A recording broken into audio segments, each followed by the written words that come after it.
అనేది ఎవరికైనా ఒకటే, ముఖ్యమంత్రికైనా ఒకటే రూలే, సామాన్యునికైనా ఒకటే రూలే. అదే ఇల్లీగల్ కన్స్ట్రక్షన్ ఎవరైనా సామాన్యుడు గన చేసి ఉంటే, ఎవడైనా సామాన్యుడు గన ఒక రేకుల షెడ్ వేసుకుని ఉంటే, ఇల్లీగల్గా రేకుల షెడ్ వేసుకుంటే కనుక గమనుంటారా అధ్యక్ష?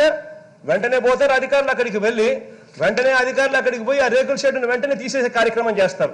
ఏమంటే సామాన్యుడు కాబట్టి తీసేస్తారు.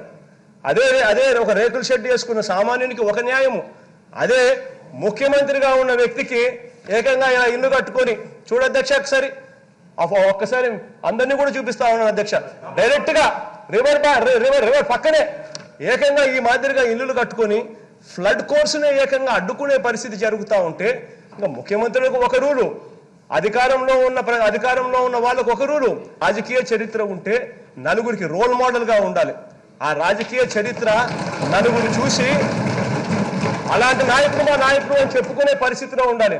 కానీ ఈ మాదిరిగా అధికారంలో ఉన్న వ్యక్తులే రూల్స్ మాకు పాటించవు, సామాన్యునికైతే ఒక రకమైన రూలు, అధికారంలో ఉన్న మాకైతే వేరే రకమైన రూల్స్ అని చెప్పి అధికారంలో ఉన్న వాళ్ళే మెసేజ్ పంపించడం మొదలు పెడితే అసలు ఈ వ్యవస్థ బతకదు అధ్యక్ష.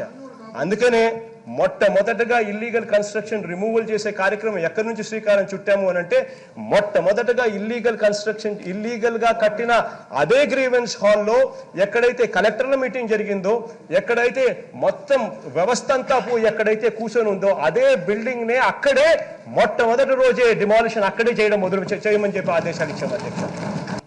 ఆర్డర్స్ ఇచ్చాము, వెంటనే వెకేట్ చేయండి, వెకేట్ చేయకపోతే ఈ బిల్డింగ్స్ కూడా డిమాలిష్ చేయబడతాయని చెప్పాం.